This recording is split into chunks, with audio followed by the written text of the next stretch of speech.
오늘 우리가 시편 23편 말씀을 같이 교독을 했습니다. 이 말씀의 첫 번째 나오는 여호와는 나의 목자시니 내가 부족함이 없으리로다. 이 말씀은 어떻게 보면 우리의 신앙 고백이기도 하고 우리의 신앙의 결단이기도 합니다. 신앙 고백, 우리가 신앙 고백을 우리가 이 단체적으로 할 때는 우리의 신앙 고백입니다. 우리의 신앙 고백이라고 하는 우리의 어떤 집합적인 공동체적인 신앙 고백도 필요해요. 그러나 사실은 개인적인 신앙 고백도 굉장히 중요합니다. 예를 들어서 우리가 여호와는 나의 목자십니다 하는 그것은 개인적인 신앙 고백이에요. 근데 왜 개인적인 신앙 고백이 중요하냐 하면은 우리가 공동체적인 신앙 고백 속에는 우리가 묻어갈 수가 있어요. 나는 그렇게 생각하지 않는데 사람들이 다 그렇게 얘기하니까 그저 나도 따라가 주지, 이런 식으로 우리가 신앙 고백을 할 수가 있습니다. 그러나 여호와는 나의 나의 목자라는 그 개인적인 그 신앙 고백을 할 때는 거기서는 따라갈 수가 없는 거예요. 우리가 하나님과 내가 1대1로 서갖고 내가 드리는 신앙 고백입니다. 그러니까 생각해 보세요. 여호와는 우리의 목자십니다. 같이 한번 해보세요. 여호와는 우리의 목자십니다. 자, 이제는 여호와는 나의 목자십니다. 그렇게 해보세요. 여호와는 나의 목자십니다. 내 이름을 놓고 한번 해보세요. 여호와는 자기의 이름에 하고 목자십니다. 이게 다르거든요. 이게 벌써 느낌이 달라요. 그래서 오늘 시편 23편은 계속 이런 나는 그런 그 개인적인 신앙 고백을 얘기하고 있는 것입니다. 그래서 이 여호와는 나의 목자시니 하는 것이 나의 신앙 고백이고, 또 내가 여호와를 나의 목자로 삼고 살겠다는 나의 신앙의 결단입니다. 나는 여호와를 목자로 삼고 살아가겠다. 그럴 때 내가 부족함이 없으리로다. 그 말씀은 나에게는 모든 것이 풍족할 것입니다. 나는 만족할 것입니다 하는 그런 신앙 고백이에요. 만족할 것입니다. 자, 어떻게 여호와가 나의 목자신데 부족함이 없겠느냐 하는 말씀을 그 다음 2절부터 말씀하고 있습니다. 그가 나를 푸른 초장에 누이시며 쉴 만한 물가로 인도하시는도다. 우선 나에게 먹을 것 주시고 마실 것 주시고 그리고 쉼을 주신다, 이런 말씀이에요. 여호와 하나님께서 우리에게 먹을 것 주시고 마실 것 주시는 것은 우리의 육신을 위해서 주시기도 합니다만은 또 우리의 영을 위해서도 주십니다. 그래서 성경 말씀으로 우리에게 영의 양식을 주시고 또 성령으로 우리에게 그런 마실 것을 주시고, 또 예수님께서 자기 자신을 또 그렇게 생명의 양식, 생명의 물로 그렇게 표현을 하셨어요. 그리고 예수님께서 말씀하시기를 수고하고 무거운 짐진 자들은 다 내게로 오라, 내가 너희를 쉬게 하리라, 이렇게 말씀하셨어요. 쉼을 주시겠다고 하셨습니다. 우리 이호석 집사님이 지난주부터 와서 저희와 같이 예배를 드리고 지내는데, 아프리카에서 굉장히 힘들게 사막에서 아주 고생을 하다가 그 어떤 그 프로젝트가 본인이 시작했던 프로젝트가 아닌데 남이 시작했던 건데 그걸 어떻게 계속 끌고 나갈 수가 없으니까 그 이호석 집사님이 워낙 기술이 탁월하니까 그분을 회사에서 집어넣었어요. 근데 가보니까 전혀 어떻게 손을 쓸 수가 없게 돼 있더래요. 얼마나 프레셔가 심하고 얼마나 다구치는지. 그래갖고는 살이 쭉쭉쭉쭉 빠지고 말이에요. 그래갖고는 이러다가 내가 죽겠다 싶어갖고는 그냥 다 그냥 집어치고 와서 나 못하겠습니다 하고 온 거예요. 예, 쉬러 온 거죠. 쉬러 온 거예요. 우리가 정말 참 안식을 목자 되신 우리 주님 안에서 누릴 수 있다고 하는 것이 우리 신앙의 고백입니다. 우리 신앙생활 하면서 참 우리의 세상 삶은 너무너무 힘들고 너무너무 바빠서 그 손을 놓을 수가 없어요. 우리 어떤 책임감에 또 짓눌려 갖고. 그러나 우리 목자 되신 주님 앞에서는 사실 그 모든 것에 우리는 그것을 내려놓을 수도 있고 쉴 수도 있고 그런 것이 참 우리 주님 안에서 얻는 그런 우리의 안식이라 그렇게 생각합니다. 푸른 초장에 누이시고 쉴 만한 물가로 인도하신다는 이 말씀이 정말 우리 주님만이 우리에게 정말 제일 좋은 음식을 주시고 제일 좋은 음료수를 주시고 또 제일 좋은 안식을 주신다, 이런 말씀으로 오늘 우리는 받아들일 수 있는 것입니다. 3절에는 내 영혼을 소생시키신다고 그랬어요.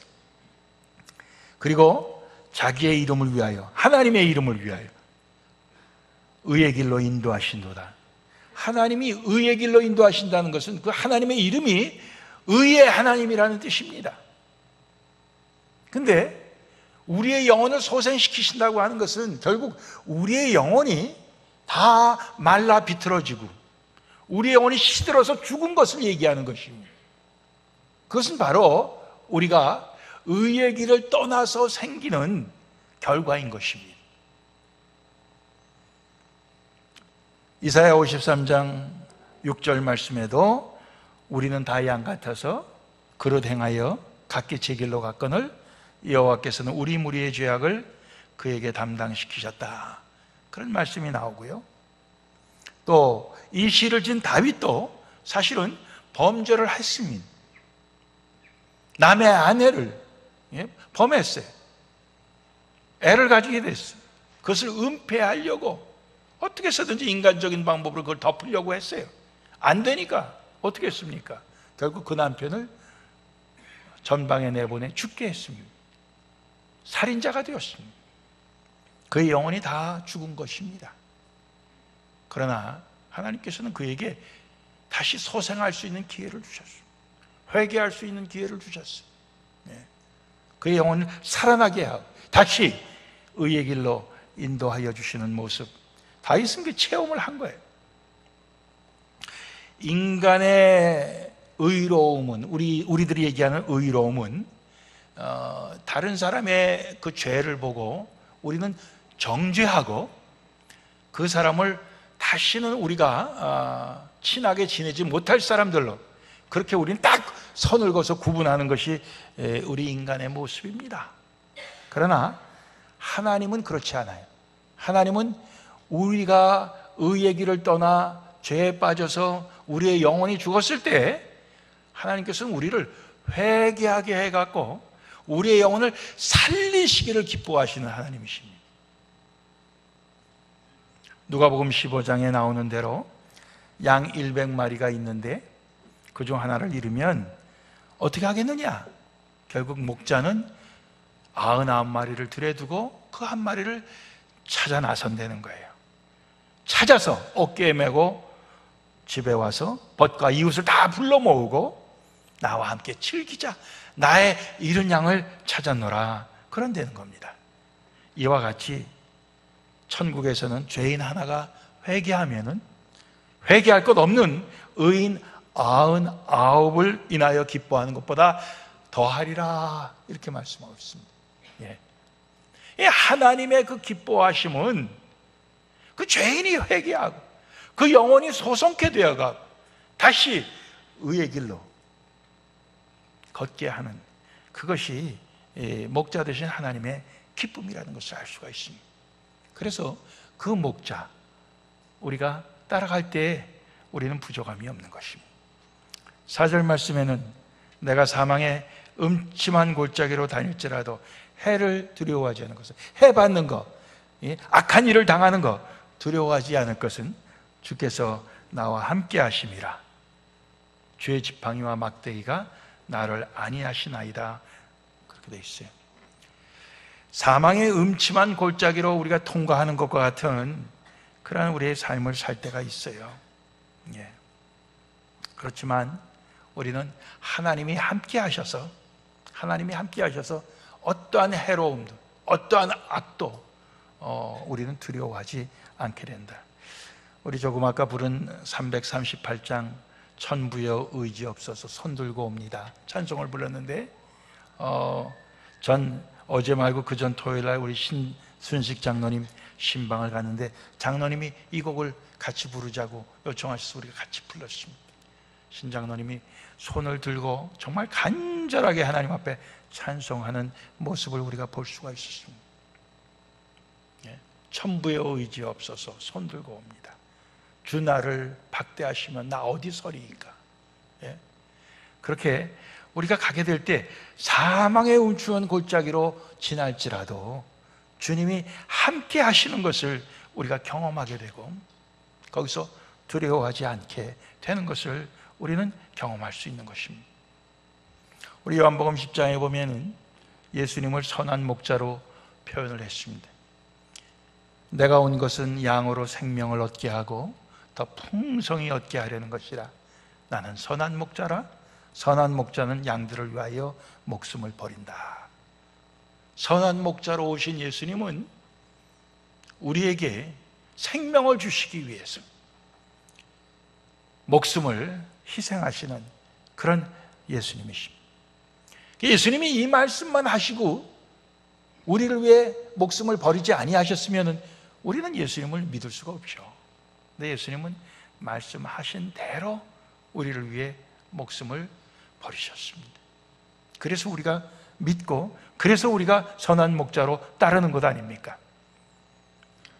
나는 선한 목자라. 내가 내 양을 알고 양도 나를 아는 것이 아버지께서 나를 아시고 내가 아버지를 아는 것 같으니 나는 양을 위하여 목숨을 버리노라. 목자 되신 예수님께서 양을 위해 목숨을 버리는 것을 계속 반복해서 말씀을 하시면서 바로 그러한 것이 아버지가 나를 알고 내가 아버지를 아는 것이 되고 뿐만 아니라 목자인 내가 양인 우리 인간들을 알고 또 양이 목자인 나를 아는 것과 같다. 이렇게 말씀하셨어요. 그러니까 참 우리가 이 말씀 보면서 목자의 자격을 예수님은 분명히 말씀하시고 그대로 하셨는데 양인 우리는 양의 자격을 갖추고 있는가? 우리가 목자의 음성을 아는가? 양은 목자의 음성을 알아서 목자가 부르는 그 소리만 따라가지 다른 이가 부를 때는 절대로 따라가지 않는 것이 양인데 우리가 과연 선한 목자 예수님의 양인가? 그 음성을 아는가? 다른 음성을 우리가 구별할 줄 아는가? 그런 것을 우리가 생각해 봐야 될 줄로 압니다. 마지막으로 우리 5절 6절 말씀에 주께서 내 원수의 목전에서 내게 상을 베푸셨다 그랬어요. 잔치상 같은 겁니다. 그리고 주께서 기름으로 내 머리에 바르셨으니 바르셨다고도 해도 되고 부으셨다고 해도 돼요. 내 잔이 넘치나이다. 이렇게 말씀하고 있습니다. 내 평생에 선하심과 인자하심이 정녕 나를 따르리니 내가 여호와의 집에 영원히 거하리로다 그랬습니다. 우리 잔치상이라고 하는 것은 사실 어떻게 보면은 천국 잔치에 우리가 참여해서 거기에서 우리가 누리게 될 그런 그 영광을 얘기하는 것입니다. 그 앞에 4절까지는 목자로서 하나님을 얘기했다고 하면은 마지막 5절 6절은 잔치집의 주인으로서 우리의 하나님을 묘사한 겁니다. 그래서 그 잔치집의 주인이 되신 하나님께서 우리를 위해서 잔치상을 베풀어 주시고 그것도 원수가 보는 목전에서 그리고 기름으로 우리 머리에 부으시고 우리의 잔이 넘치도록 해주셨다. 우리에게 그렇게 영광되게 하시는 모습인데 그러므로 내가 여호와의 집에 영원히 거할 것인데 내 평생에 정말 그 목자 되신 하나님의 선하심과 인자하심이 계속 나와 함께 한다는 그런 고백입니다. 우리가 이제 마지막 이 두 절 말씀을 보면서 우리는 누가복음 14장에 나오는 하나의 이야기를 생각할 수 있어요. 예수님과 함께 식사를 하던 사람 중에 하나님의 나라에서 떡을 먹는 자는 참 복이 있습니다, 이런 말을 했어요. 그랬더니 예수님께서 어떤 사람이 큰 잔치를 배설하고 많은 사람을 청했다. 잔치할 시간에 그 청했던 사람들에게 종을 보내어 알렸다는 거예요. 자, 이제는 준비가 다 됐으니 다 오십시오. 미리 초청했던 사람들이에요. 그랬더니 어떤 사람은 나는 밭을 사서 못 갑니다. 또 어떤 사람은 나는 소를 사서 못 갑니다. 또 어떤 사람은 내가 장가를 들어서 못 갑니다. 그러면서 다 사양을 했다는 거예요. 다 사양을 하고 그러니 용서해 달라고 그랬다는 겁니다. 종들이 돌아와서 주인에게 그것을 그대로 보고했죠. 그랬더니 주인이 노하여서 빨리 시내의 거리와 골목으로 가서 가난한 자들, 또 병신들, 소경들, 저는 자 데려오라. 종들이 그렇게 했습니다. 그런데 주인이요, 아직도 자리가 많이 비었습니다. 그러면 저 길로, 저 산으로 가서 사람들을 강권하여라도 데려다가 내 집을 채우라, 이렇게 말했어요. 그러면서 마지막에 주인이 한 말씀이, 전에 청하였던 그 사람은 하나도 내 잔치를 맛보지 못하리라, 이렇게 말씀했습니다. 우리는 이 시편 23편에 이 마지막 5절 6절 말씀이 우리에게 얼마나 참 소망이 되고 얼마나 이 말씀이 우리를 푸근하게 합니까? 내 평생의 선하심과 인자하심이 정녕 나를 따르리니 내가 여호와의 집에 영원히 거하리로다. 그런데 누가복음 14장에 나오는 이 예수님의 말씀과 비교해 볼 때 초청을 받았던 사람들이 하나도 그 잔치를 결국 참석하지 못하게 되는 그러한 장면을 예수님께서 말씀하고 계셔요. 그러니까 왜 그런가?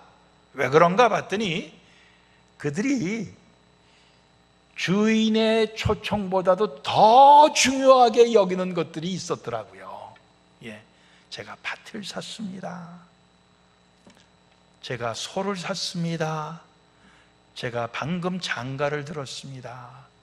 이러한 그들 나름대로의 다 핑계거리가 있었다는 거죠.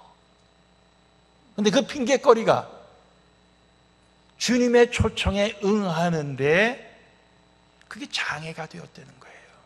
장애가 되었다는 거예요. 그 모든 것에도 불구하고 사실은 주인이 이제는 잔치가 다 준비됐으니 와라. 그러면 어떻게 해야 됩니까? 다 놓고 가야 되는 것이었어요. 다 놓고 가야 되는 것이었다고. 근데 그들이 그렇게 하지 않았다고요. 오늘 우리가 바라는 것은 하나님께서 예비하신 천국잔치에도 참석하고 이 땅에서도 내가 밭도 사고 소도 사고 또 결혼도 하고 하면 이 땅에서 내가 누리는 것도 다 누리는 게 제일 좋은데 양쪽을 다 할 수 있는 일이 없는가? 우리가 이제 그러면서 사는 거죠. 그게 이제 뭐예요? 제일 머리가 좋은 사람들이에요. 머리가 제일 좋은 사람들. 근데 이게 참 어려운 거예요. 이 머리가 제일 좋기가 어려운 거예요. 하나님은 결정적인 순간에 둘 중에 하나를 선택하게 하십니다. 둘 다를 잡지 못하게 하셔요. 여기에 우리의 갈등이 있는 거죠. 거기에 우리 갈등이 있는 거예요. 그럴 때 우리가 목자 되시고 우리의 주인 되시고 우리의 왕이 되시고 그런 우리 하나님의 그 초청, 위해서 나머지를 다 우리가 내려놓을 수 있을 때, 포기할 수 있을 때, 그때 우리가 결국 그 자리에, 결국 그건 뭐냐? 영원한 즐거움입니다. 영원한 즐거움이에요. 그 영원한 즐거움에 참여할 수 있는 것이지, 순간적인 즐거움도 갖고 영원한 즐거움도 갖고 양수겹장, 양쪽을 다 붙잡고 이게 결정적인 순간에 되지 않는다는 것을 우리에게 말씀하고 있는 것입니다. 오늘 우리 시편 23편에서 제일 많이 나오는 말씀이 뭐냐? 나입니다. 나. 근데 그 나가 사실은 제일 많이 나오지만 주인공이 나가 아니에요. 누굽니까? 목자 하나님이신 것입니다. 오늘 우리가 인생에서 제일 많이 생각하는 게 결국 누구예요? 나입니다. 나예요. 우리가 자동적으로 생각하는, 제일 많이 생각하는 건 나예요. 그러나 결국 목자는 누구냐? 하나님이시요 예수님인 것입니다. 제일 많이 생각하고 제일 많이 등장하는 내가 우리 인생의 주인이 아니고 목자 대신 하나님이 주인이시다. 우리가 이걸 고백을 해야 되는 거예요. 그때 우리는 여호와는 나의 목자시니 내가 부족함이 없으리로다. 이러한 고백을 할 수가 있는 것입니다. 우리가 그런 고백하면서 살면은 반드시 우리에게는 부족함이 없다. 우리에게는 하나님 주시는 영원한 만족이 있다 하는 것을 우리가 다 믿으시기를 원합니다. 우리가 그런 결단 속에서 앞으로 그것을 선포하고 시시때때로 우리의 삶 속에서 내가 주인공이 돼갖고 내가 누리고 싶은 어떤 것을 하게 될 때에 우리는 과연 이것이 목자 되신 하나님의 음성을 따르는 것인가? 다시 한번 생각해보고 우리가 그 음성에 귀 기울여 순종하여 따라가는 자들이 될 때에 분명히 우리 가운데는 부족함이 없게 될 줄로 믿습니다. 기도하시겠습니다.